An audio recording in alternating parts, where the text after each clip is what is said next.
নদীর বিদ্রোহ নামে যে গল্পটা আছে, এই গল্পের তোমাদের লাইন ধরে ধরে ডিটেলস আমি তোমাদের আজকে বোঝানোর চেষ্টা করব। আচ্ছা, শুরু করছি আমি। নদীর বিদ্রোহ কে লিখেছেন? মানিক বন্দ্যোপাধ্যায়। তার আগে আমাদের জানতে হবে যে এই নদীর বিদ্রোহ গল্পটা কোথা থেকে নেওয়া হয়েছে বা এর উৎস গ্রন্থের নাম কি। তা প্রথমত আমরা কি জানো, এই গল্পটা সরীসৃপ গল্পগ্রন্থ থেকেই নেওয়া হয়েছে। কি বললাম? সরীসৃপ গল্পগ্রন্থে অন্তর্ভুক্ত বা অন্তর্গত হলো এই নদীর বিদ্রোহ গল্পটা। তাহলে নদীর বিদ্রোহ গল্পটি সরীসৃপ গল্পগ্রন্থ থেকে নেওয়া হয়েছে। তাহলে এবার আমি লাইন ধরে ধরে তোমাদের প্রত্যেকটা লাইন ধরে ধরে এবার বিষয়বস্তুটাকে বোঝানোর চেষ্টা করছি। তোমরা লাইভের সঙ্গে জুড়ে থাকো। 4:45 প্যাসেঞ্জার ট্রেনটিকে রওনা করাইয়া দিয়া নদের চাঁদ নতুন সহকারীকে ডাকিয়া বলিল, আমি চলিলাম হে।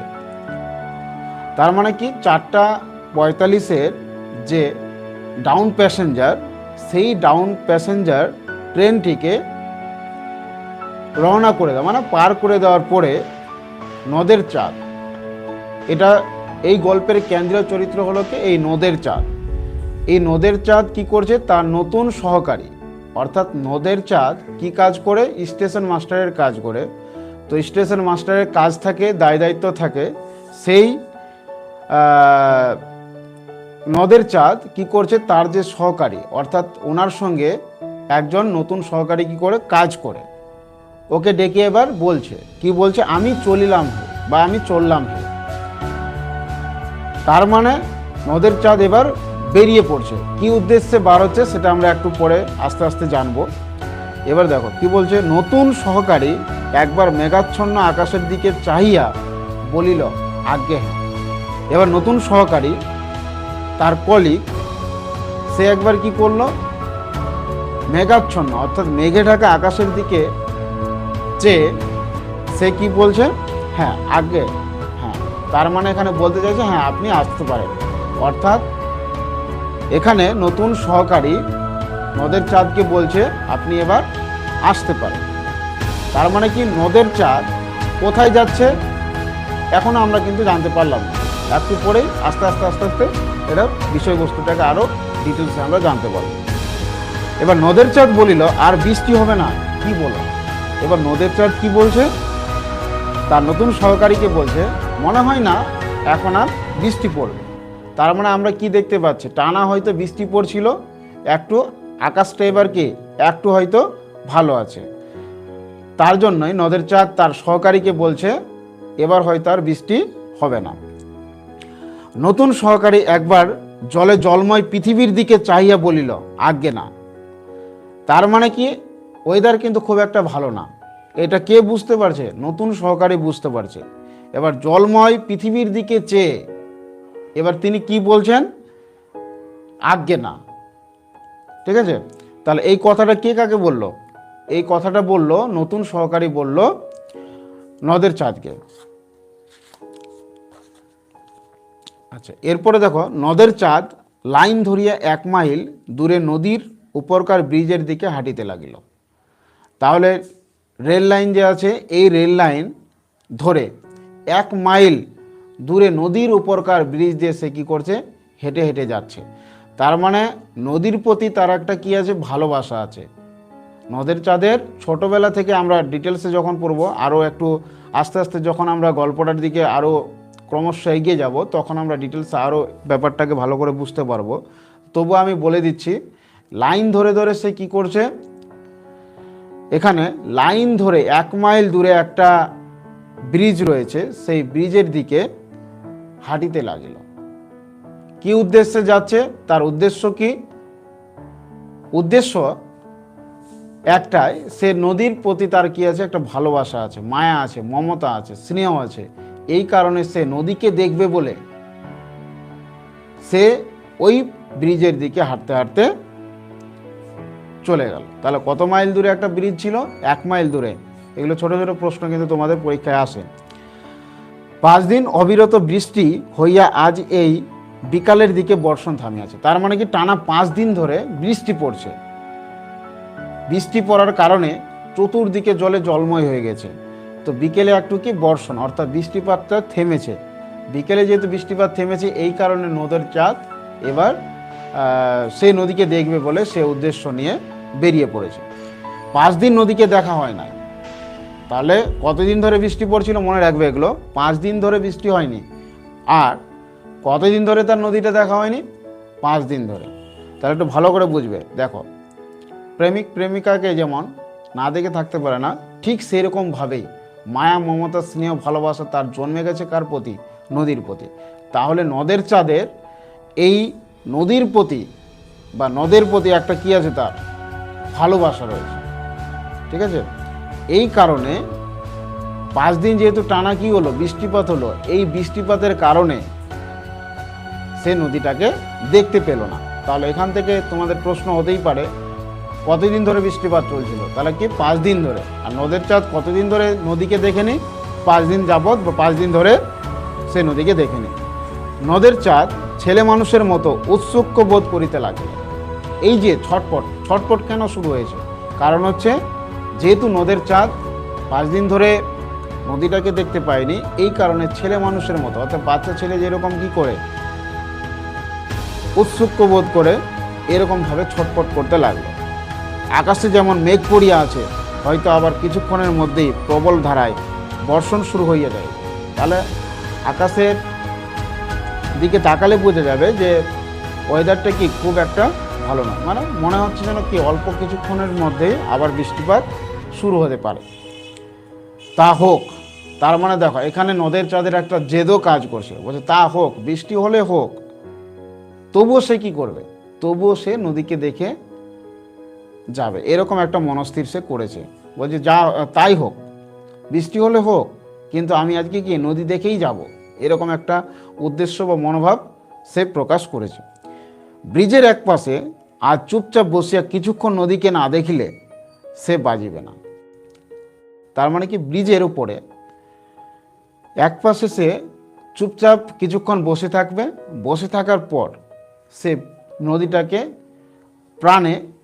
মনে প্রাণে কিছুক্ষণ দেখবে। না হলে মনে হচ্ছে যেন কি তার দম বন্ধ হয়ে আসবে যদি না দেখতে পায়। 5 দিনের আকাশ ভাঙা বৃষ্টি না জানি নদীকে আজ কি অপরূপ রূপ দিয়েছে। তার মানে যেতে যেতেই কিন্তু সেটা কল্পনা করছে। ঠিক আছে? 5 দিন এই যে টানা বৃষ্টিপাত হলো, এই টানা বৃষ্টিপাতের জন্য নদীর কি রূপ তৈরি হয়েছে, এই রূপটা সে না দেখে যাবে না।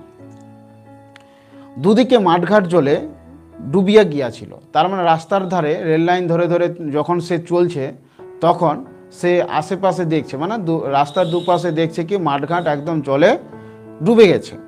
রেলের উঁচুবাদ ধরিয়া হাঁটিতে হাঁটিতে দুপাশে চাহিয়া চাহিয়া নদের চাঁদ নদীর বর্ষণ পুষ্ট মূর্তি কল্পনা করিবার চেষ্টা করিতে লাগিল। তার মানে ইমাজিনেশন করছে বা সে করছে কি, হেঁটে যেতে যেতে সে এবার কল্পনা করছে এই বর্ষায় এই 5 দিন টানা বৃষ্টির ফলে নদীর কীরকম আকৃতি বা রূপ ধারণ করতে পারে, সেটা এবার কি মনে মনে সে কল্পনা করতে শুরু করে দিয়েছে। তার মানে কি এখান থেকে আমরা কি বুঝতে পারলাম? সে এই তার স্টেশন থেকে, অর্থাৎ যেখানে নদের চাঁদ স্টেশন মাস্টারের চাকরি করে, সেই স্টেশন থেকে 1 মাইল দূরে একটা কি রয়েছে? ব্রিজ রয়েছে। সেই ব্রিজের উপরে বসে সে কি করবে? মনে প্রাণে কিছুক্ষণ নদীটাকে দেখবে। তবেই তার কি হবে? তবেই কিন্তু তার যে একটা নদীর প্রতি ভালোবাসা, এই ভালোবাসাটা বজায় থাকবে আর কি। তো এখন আমরা কি দেখতে পেলাম? এখন আমরা যেটা দেখতে পেলাম সেটা হচ্ছে কি, এখনও কিন্তু নদের চাঁদ সেই নদীর কাছে পৌঁছায়নি। মানে রাস্তা দিয়ে এখন হাঁটছে, হাঁটতে হাঁটতে তার মনে নানা রকমের প্রশ্ন তৈরি হচ্ছে। এবার দেখো, একটু সবারই মনে প্রশ্ন হতেই পারে যে নদীর প্রতি তার এত ভালোবাসা কিসে? নদের চাঁদের নদীর প্রতি এত ভালোবাসা হওয়ার কারণ কি? তাহলে এখান থেকে এবার দেখো নেক্সট প্যারায় কি বলছে, 30 বছর ধরে বা 30 বছর বয়সে নদীর জন্য নদের চাঁদের এত বেশি মায়া একটু অস্বাভাবিক। তার মানে সবারই মধ্যে একটু ভালো করে বোঝো। এখান থেকে আমরা কি জানতে পারলাম, নদের চাঁদের বয়সটা কিন্তু এবার আমরা জানতে পারছি।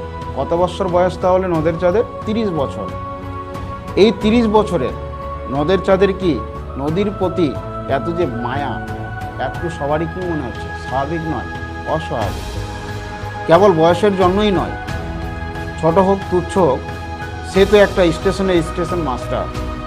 দিনরাত্রি মেল, প্যাসেঞ্জার আর মালগাড়িগুলির তীব্র বেগে ছুটাছুটি নিয়ন্ত্রিত পরিবার দায়িত্ব যাহাদের, সেও তো তাহাদেরই একজন। নদীর জন্য এমনভাবে পাগল হওয়া কি তার সাজে? তার মানে দেখো, স্টেশন মাস্টারে কি থাকে? অনেক রকমের দায় দায়িত্ব থাকে। তাহলে এই দায় দায়িত্বগুলো ছাড়াও তার নদীর প্রতি ভালোবাসাটা কি একটু অস্বাভাবিক। তাহলে এই জন্য মানিক বন্দ্যোপাধ্যায় বলছে এর পাগলামোকে এরকমভাবে কি সাজে, এটা কখনোই উচিত নয়। নদের চাঁদ সব বোঝে, নিজেকে কেবল বোঝাইতে পারে না। এই লাইনটা খুবই ইম্পর্টেন্ট, এই লাইন থেকে প্রশ্ন হতে পারে।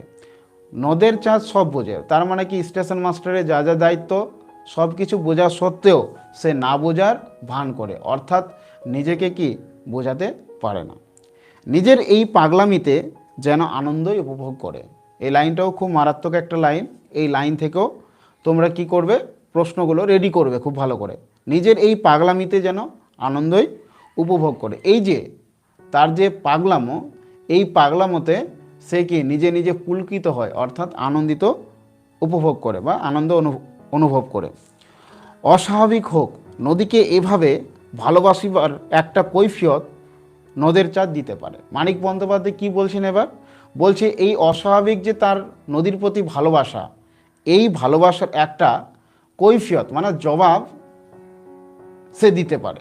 তার নদীর প্রতি এত ভালোবাসা কিসের, এই ভালোবাসার একটা উদাহরণ বা কৈফিয়ত কিন্তু এবার নদের চাঁদ দিতে পারবে। এটা কে বলছে? এটা মানিক বন্দ্যোপাধ্যায় বলছে। এবার দেখো, নদীর ধারে তার জন্ম হইয়াছে।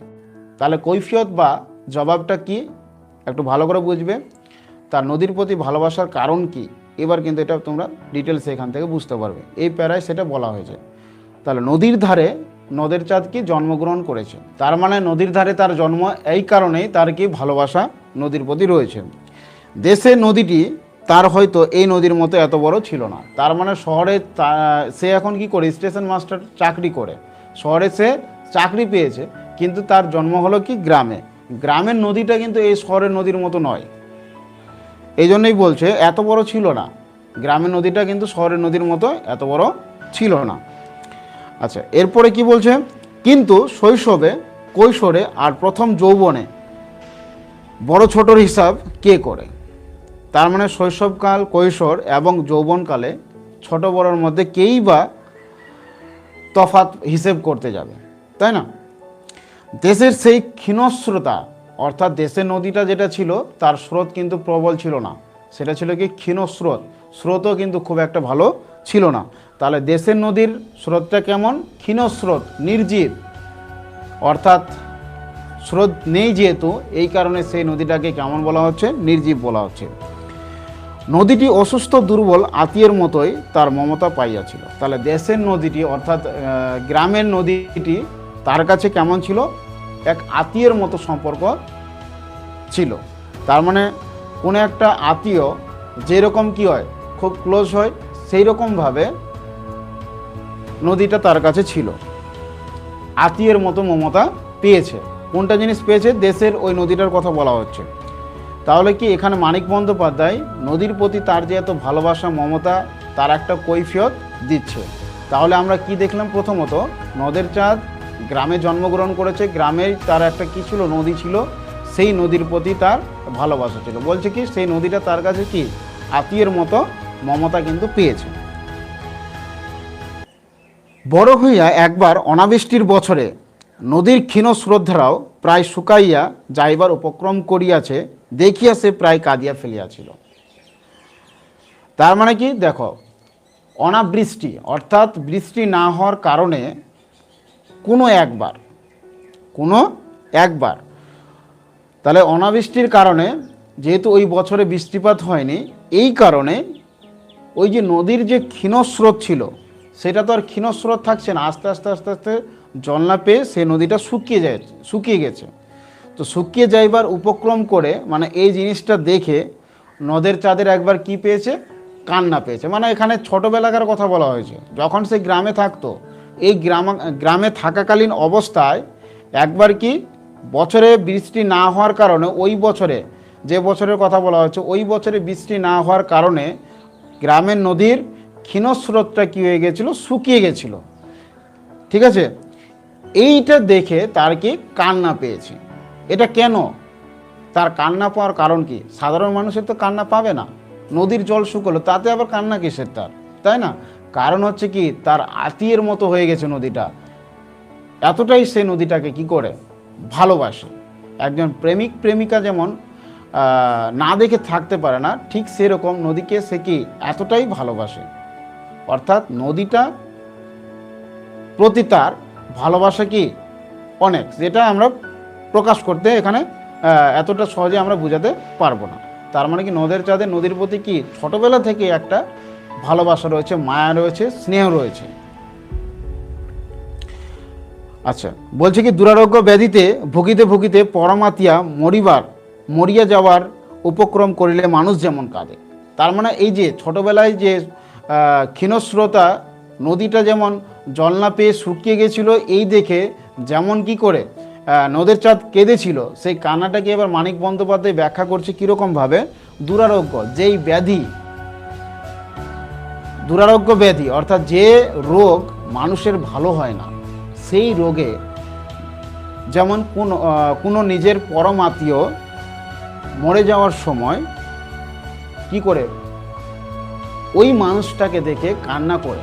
অর্থাৎ যে মানুষের ধরে নাও যে মানুষটার কি হয়েছে, এমন একটা রোগ বা ব্যাধি হয়েছে, যে ব্যাধিটা কখনোই সেরে ওঠার নয়, এরকম পরম আত্মীয়ার মরে যাওয়ার সময় হলে যেই রকম মানুষ কি করে তাকে দেখে কান্না করে, সেই কান্নাটাই অনুভব করেছিল কে বা কেঁদেছিল কে? নদের চাঁদ। তাহলে এখানে বুঝতে পারছো তাহলে কি এখানে পরম আত্মীয়ের মতো নদীটার সঙ্গে তার একটা সম্পর্ক রয়েছে। তাহলে পরম আত্মীয়কে দেখে যেমন ফিলিংস আছে, সেই রকমই এখানে কি তার একটা ফিলিংস কাজ করছে। অর্থাৎ দুরারোগ্য পরম আত্মীয়ার মৃত্যুকালে মানুষ যেরকম কাঁদে, সেরকমভাবে সে ছোটোবেলায় অনাবৃষ্টির কারণে নদীটাকে দেখে কেঁদেছিল। আচ্ছা, এটা গেল কি ছোটোবেলাকার কথা, যখন সে গ্রামে থাকতো। এবার দেখো, এবার আমরা আবার চলে যাচ্ছি ওই ব্রিজের কাছে। ব্রিজের কাছাকাছি আসিয়া প্রথমবার নদীর দিকে দৃষ্টিপাত করিয়াই নদের চাঁদ স্তম্ভিত হইয়া গেল। তাহলে দেখো ওই যে স্টেশনের লাইন ধরে, রেল লাইন ধরে ধরে সে যে হাঁটছিল, হাঁটতে হাঁটতে হাঁটতে হাঁটতে কী করলো, সে এবার ব্রিজের কাছাকাছি চলে এসে এরকম সময় নদীর দিকে চেয়ে তার কি একদম সে হতবাক হয়ে যায়, থমকিত হয়ে যায়, স্তম্ভিত হয়ে যায়, থমকে যায়। নদীর দিকে তাকাতেই সে থমকে যায়। 5 দিন আগেও বর্ষার জলে পরিপুষ্ট নদীর পঙ্কিল জলস্রোত সে চাঞ্চল্য দেখিয়ে গেছে। মানে 5 দিন আগে সে নদীতে কিন্তু সেই ব্রিজে এসে কি নদীর আকৃতি কিন্তু দেখে গেছে, সৌন্দর্য সে দেখে গেছে। কিন্তু আগের ওই নদীর দৃশ্য আর এখনকার দৃশ্যের মধ্যে কি আসমান জমিন তফাৎ। এরকম তো চাঞ্চল্য দেখা যায় না, কিন্তু সে চাঞ্চল্য যেন ছিল পরিপূর্ণতার আনন্দের প্রকাশ। মানে এর আগেও নদীর পঙ্কিল জলস্রোত, তাহলে কি এখানে জলস্রোতটা আগে কেমন ছিল? পঙ্কিল জলস্রোত ছিল, কাদামাখা যে জলস্রোত, এই জলস্রোতে চাঞ্চল্য দেখা গিয়েছিল আগে, কিন্তু সে চাঞ্চল্য ছিল কি আনন্দের। কিন্তু আজ যেন সেই নদী খেপিয়ে গিয়েছে। নদী আজকে কি 5 দিন বৃষ্টির পরে নদীকে দেখে তার কেমন মনে হয়েছে? নদীটা যেন কি রেগে গেছে, খেপে গেছে। গাঢ়তর পঙ্কিল জল ফুলিয়া ফাফাইয়া ফেনোচ্ছ্বাসিত হইয়া ছুটিয়া চলিয়াছে। তার মানে কি এখান থেকে আমরা বুঝতে পারলাম 5 দিন টানা বৃষ্টি হওয়ার কারণে নদীর জলস্রোত কি প্রবল হারে বেড়ে গেছে। পঙ্কিল জলস্রোত একদম ফুলিয়া ফাঁপিয়া ফেনোচ্ছ্বাসিত হইয়া ছুটে চলেছে। এতক্ষণ নদের চাঁদ একটি সংকীর্ণ ক্ষীণস্রোতা নদীর কথা ভাবিতেছিল। এতক্ষণ ধরে রাস্তা দিয়ে হাঁটতে হাঁটতে, রেল লাইন ধরে হাঁটতে হাঁটতে সে কিন্তু ক্ষীণস্রোতা নদীর কথা ভেবে কিন্তু আসছিল, কিন্তু এসে কিন্তু তার কি দেখলো, একটা অন্যরূপ দেখলো। সেই ক্ষীণস্রোত কিন্তু আর নেই। তার 4 বছরের চেনা এই নদীর মূর্তিকে তাই যেন আরও বেশি ভয়ঙ্কর, আরও বেশি অপরিচিত মনে হলো। তাহলে এই লাইনটাও খুব একটু ভালো করে তোমরা দাগিয়ে রাখো, এই লাইন থেকেও তোমাদের বড় প্রশ্ন আসতে পারে, খুব ইম্পর্ট্যান্ট একটা লাইন। তাহলে কি 4 বছরের চেনা, মানে এখান থেকে আমরা কি বুঝতে পারছি, 4 বছর ধরে সে নদীকে চেনে। তার মানে এখানে আমাদের বুঝে নিতে হবে নদের চাঁদ স্টেশন মাস্টারের চাকরি পাওয়া তার কত বছর হলো, 4 বছর। তাহলে এই 4 বছর ধরে কি করেছে, এই নদীকে সে চিনে জানে। তাহলে এই 4 বছরের চেনা এই নদীর মূর্তিকে তাই যেন আরও বেশি তার কেমন মনে হলো, ভয়ঙ্কর মনে হলো, আরও বেশি অপরিচিত। অপরিচিত হওয়ার কারণ কি, টানা যেহেতু 5 দিন মুষলধারায় বৃষ্টি হয়েছে, এই কারণে নদীর জলটা কি হয়েছে, ফুলে ফেঁপে উঠেছে, এই কারণে তার কি অপরিচিত মনে হয়েছে, মানে নদীটাকে সে আর চিনতে পারছে না। না চেনার কারণ হলো জল যেহেতু বেড়ে গেছে।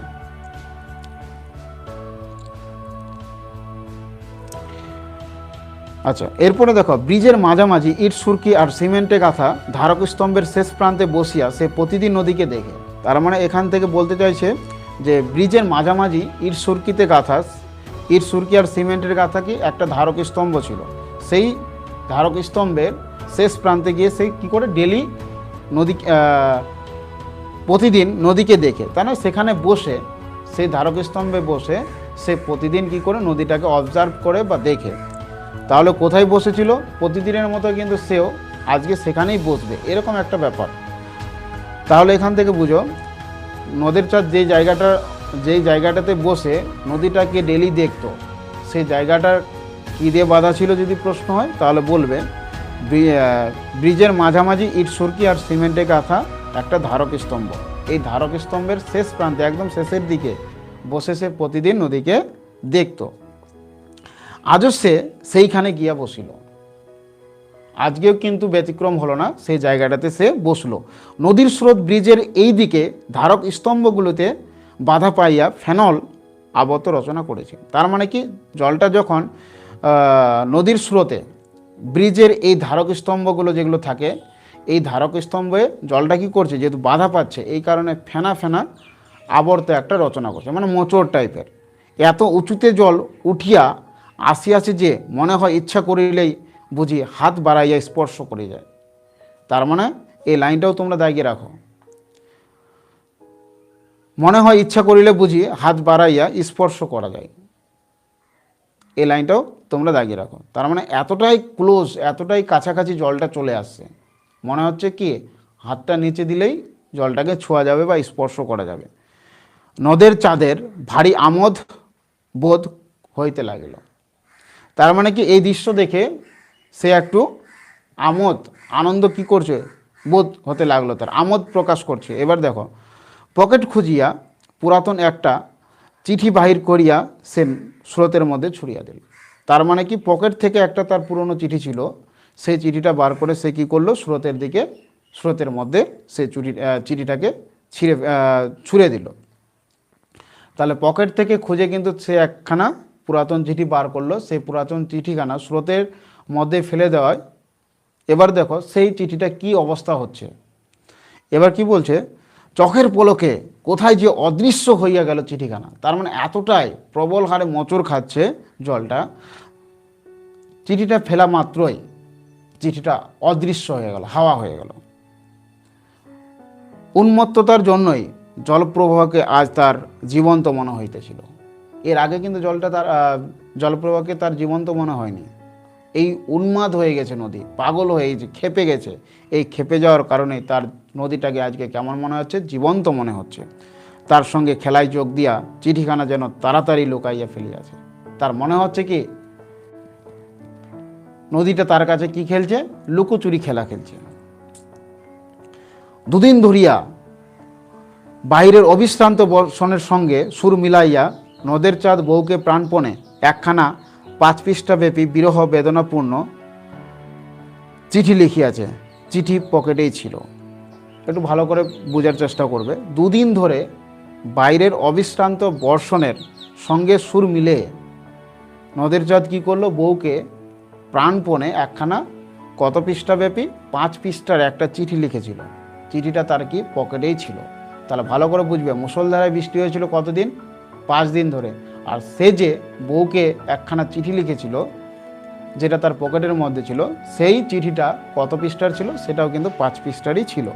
তাহলে 5 দিন ধরে টানা বৃষ্টি, আর কত পৃষ্ঠার চিঠি? 5 পৃষ্ঠার। একটু মমতা বোধ করিল বটে, কিন্তু নদীর সঙ্গে খেলার করার যে লোভটা সে কিন্তু আর সামলাতে পারল না। তার মানে কিন্তু একটু মায়া মমতা কিন্তু তার মধ্যে হচ্ছিল। এরকম সময় নদীর সঙ্গে সে যে খেলা করবে এই লোভটা কিন্তু সে আর সামলাতে পারল না। এক একখানি পাতা ছিঁড়াইয়া দুমড়াইয়া মোচড়াইয়া জলে ফেলিয়া দিতে লাগলো। তার মানে এখান থেকে বুঝতে পারছি কি, বউকে ভালোবেসে নদেরচাঁদ যে 5 পৃষ্ঠার চিঠিটা লিখেছিল সেই চিঠিটাও কিন্তু তার পকেটে ছিল। সেই চিঠিটা এবার কি করছে, এক এক করে পাতাগুলো ছিঁড়ে দুমড়ে সে কি করছে, এবার জলের মধ্যে একটা একটা করে ফেলছে। তার এখান থেকে আমরা কি বুঝতে পারলাম, বউটা কিন্তু তার কাছে প্রাধান্য পায়নি। বউয়ের ভালোবাসা ততটা প্রাধান্য পায়নি যতটা না নদীকে সে কি করে প্রাণপণে ভালোবাসে। তাহলে নদীর প্রতি তার কি বউয়ের থেকেও একটা ভালোবাসা কিন্তু এখানে আমরা বেশি দেখতে পেলাম। তাহলে বউয়ের থেকেও কি একটু ভালোবাসাটা বেশি দেখতে পেলাম কার প্রতি? নদীর প্রতি। নদেরচাঁদের নদীর প্রতি কি ভালোবাসা সব থেকে বেশি।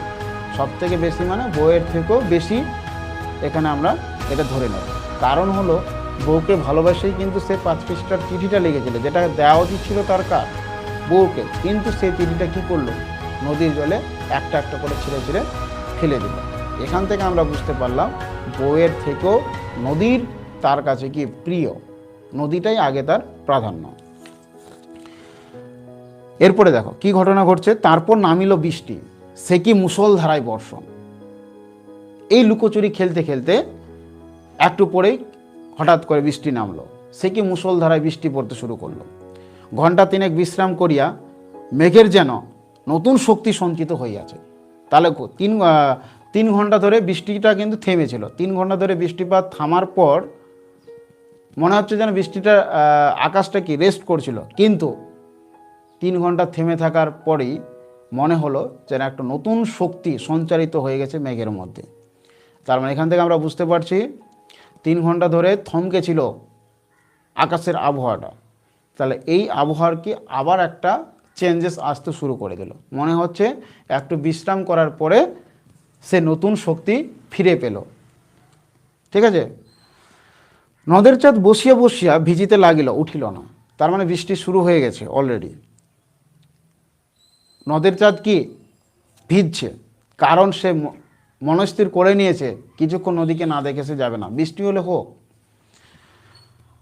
নদী হইতে একটা অশ্রুত পূর্ব শব্দ উঠিতেছিল, তার সঙ্গে বৃষ্টির ঝমঝম শব্দ মিশিয়া হঠাৎ এমন একটা সঙ্গত সৃষ্টি করিয়াছে যে নদেরচাঁদের মন হইতে ছেলে মানুষই আমোদ মিলাইয়া গেল। তার মনে হইতে লাগিল এই ভীষণ মধুর শব্দ শুনিতে শুনিতে সর্বাঙ্গ অবসন্ন হইয়া আসিতেছে। তাহলে কি বৃষ্টির জলের সঙ্গে একটা অশ্রুতপূর্ব শব্দ কি উঠিতেছিল।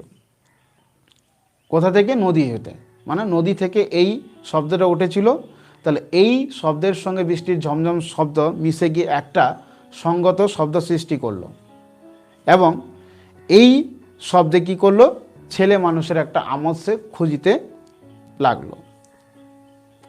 তার মনে হতে লাগলো এই ভীষণ মধুর শব্দ শুনিতে শুনিতে সে তার শরীর কি হলো, সর্বাঙ্গ অবশ হয়ে গেল। তার মানে বেহুশের মতো হয়ে গেছে। ক্রমে ক্রমে দিনের স্তিমিত আলো মিলাইয়া চারিদিক অন্ধকারে ছাইয়া গেল। তার মানে এখানে বলতে চাইছে ক্রমে ক্রমে আস্তে আস্তে দিনের যে স্তিমিত আলো ছিল, মানে একটু হালকা আলো ছিল, এটা চারিদিকে অন্ধকারে ছেয়ে গেল। অর্থাৎ এখানে বোঝাতে চাইছে ওয়েদার যেহেতু খারাপ, এই কারণে চতুর্দিক অন্ধকার হয়ে গেল। বৃষ্টি একবার কিছুক্ষণের জন্য একটু কমিয়া আবার প্রবল বেগে বর্ষণ আরম্ভ হইল। তাহলে বৃষ্টিটা কি আবার চলছিল, কিছুক্ষণের মধ্যে সেটা থেমে যাওয়ার কারণে আবার প্রবল হারে বর্ষণ শুরু হয়ে গেছে। ব্রিজের উপর দিয়ে একটা ট্রেন চলিয়ে যাওয়ার শব্দে আকস্মিক আঘাতে ঘুম ভাঙিয়ে যাওয়ার মতো একটা বেদনাদায়ক চেতনা কিছুক্ষণের জন্য নদের চাঁদকে দিশেহারা করিয়া রাখিল। তারপর সে অতি কষ্টে উঠিয়া দাঁড়ালো। তার মানে কি, সেখানে সে ঘুমিয়ে পড়েছিল। ঘুমিয়ে পড়ার পর একটা কি হঠাৎ করে ব্রিজের উপর দিয়ে ট্রেন চলে যাওয়ার শব্দে তার ঘুমটা এবার ভেঙে গেছে। ভেঙে গিয়ে কি অবস্থা হচ্ছে দেখো, একটা বেদনাদায়ক চেতনা কিছুক্ষণের জন্য নদের চাঁদকে কি দিশেহারা করে দিয়েছে। তারপর সে অতি কষ্টে উঠে দাঁড়ালো। কষ্টে সে এবার সামলে নিজে উঠে দাঁড়াচ্ছে। বড় ভয় করিতে লাগিল নদের চাঁদের। দেখো এই লাইনটাও তোমরা দাগিয়ে রাখো। বড় ভয় করিতে লাগিল কার? নদের চাঁদের। নদীটাকে দেখে তার এবার কি ভালোবাসার জায়গায় ভয় করতে শুরু করে দিয়েছে। তার মানে নদীর এতটাই জলপূর্ণ হয়ে গেছে, সেই জল দেখেই কিন্তু সে এবার ভয় পেয়ে গেছে। হঠাৎ তার মনে হইয়াছে, রসে ক্ষোভে উন্মুক্ত এই নদীর আর্তনাদী জলরাশির কয়েক হাত উঁচুতে এমন নিশ্চিন্ত মনে এতক্ষণ বসিয়ে থাকা তার উচিত হয়নি। এটা সে অনুভব করেছে পরে। এই নদীর আর্তনাদী জলরাশির কয়েক হাত উঁচুতে ব্রিজে তার বসে থাকা কি একদমই উচিত হয়নি। এটা পরে সে বুঝতে পেরেছে ঘুম থেকে ওঠার পর। হোক ইট সুরকি সিমেন্ট পাথর লোহলোক করে গড়া ব্রিজ, যে নদী এমনভাবে খেপিয়ে যাইতে পারে তাহাকে বিশ্বাস নেই। তাহলে দেখো এখন অবিশ্বাসের কারণ হয়ে যাচ্ছে। তার মানে এতটাই খেপে গেছে নদী এই তার দৃশ্য দেখে, অর্থাৎ এবার তার মনে মনে কি হলো, একটা ভয় কাজ করছে। অন্ধকারে অতি সাবধানে লাইন ধরিয়া হাঁটিতে হাঁটিতে নদের চাঁদ স্টেশনের দিকে ফিরিয়া চলিল। তাহলে যে স্টেশন থেকে সে এসেছিল সেই স্টেশনে আবার কি অন্ধকারে লাইন ধরে সে এবার হাঁটতে হাঁটতে সেই স্টেশনের দিকে চলে যাচ্ছে। নদীর বিদ্রোহের কারণ সে বুঝিতে পারিয়াছে। তাহলে যেতে যেতে সে এবার কি অনুভব করছে, নদীর বিদ্রোহের কারণ কি, নদী এরকম খেপে যাওয়ার কারণ সে অনুধাবন করলো। কি কারণে নদীর আজকে এরকম খেপে গেছে বা কি কারণে নদী খেপে গেছে, এইটা সে যেতে যেতে অনুধাবন করছে। নদীর কারণটা কি সে এবার বুঝতে পেরেছে। কে বুঝতে পেরেছে? নদের চাঁদ। ব্রিজটা ভাঙিয়া ভাসাইয়া লইয়া দুই পাশে মানুষের হাতে গড়া বাঁধ চুরমার করিয়া সে স্বাভাবিক গতিতে বইয়া যাইবার পথ করিয়া লইতে চায়। তাহলে কারণটা কি? নদীর খেপে যাওয়ার কারণ কি দেখো, মানুষের গড়া ব্রিজকে সে কী করে ভেসে নিয়ে যেতে চাইছে। মানুষই তো তৈরি করেছে দুপাশে বাঁধ, নদীর দুপাশে কি বাঁধ করেছে, সেই বাঁধকে চুরমার করে সে স্বাভাবিক গতিতে কি বয়ে যেতে চায়। তাহলে নদীর স্বাভাবিক গতি হলো বাধা না পেয়ে কী করবে, সে বয়ে যাবে। কিন্তু মানুষ কি করেছে, তার দুই ধারে বাঁধ সৃষ্টি করেছে, তাকে আটকে রেখেছে। তাহলে এইটা কিন্তু নদীর কখনোই পছন্দ নয়। নদী চায় সবসময় স্বাধীনতা, ফ্রিডম চায়, কিন্তু সে স্বাধীনতা পাচ্ছে না। মানুষ তাকে জোর করে কি করেছে, আটক করে রেখেছে। তাহলে এইটা নদীর কিন্তু মোটে পছন্দ হয়নি।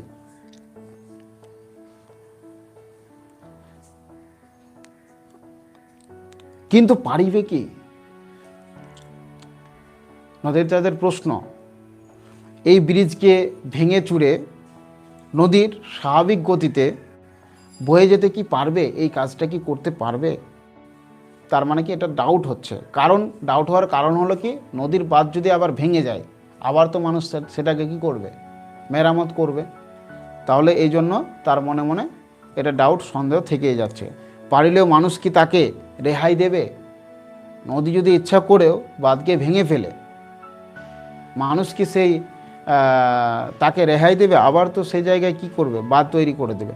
আজ যে ব্রিজ আর বাঁধ সে ভাঙিয়া ফেলিবে, কাল মানুষ আবার সেই ব্রিজ আর বাঁধ গড়িয়া তুলিবে।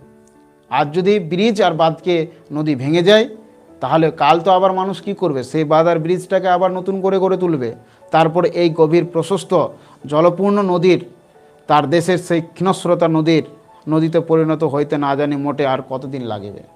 এটা রাস্তা দিয়ে আস্তে আস্তে কিন্তু তার এগুলো সব মনে চিন্তা ভাবনা চলছে।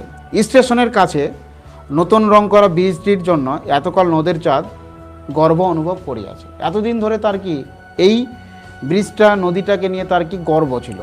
তাহলে স্টেশনের কাছে নতুন রং করা ব্রিজটির জন্য এতকাল নদের চাঁদ কি করেছে, গর্ব করে এসছে। আজ তার মনে হইল কি প্রয়োজন ছিল এই ব্রিজের।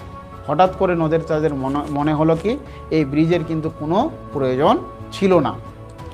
বোধহয় এই প্রশ্নের জবাব দেওয়ার জন্যই পিছন হইতে 7 নং ডাউন প্যাসেঞ্জার ট্রেনটি নদের চাঁদকে পিছিয়ে দিয়া চলিয়া গেল ছোট স্টেশনটির দিকে। তার মানে যে স্টেশনে সে কী করে চাকরি করে, এই স্টেশনের দিকে 7 নম্বর ডাউন প্যাসেঞ্জার সেই অন্ধকার রাতে এসে নদের চাঁদকে কী করলো, পিষে দিয়ে একদম সেই স্টেশনের দিকে ছুটে যাচ্ছে।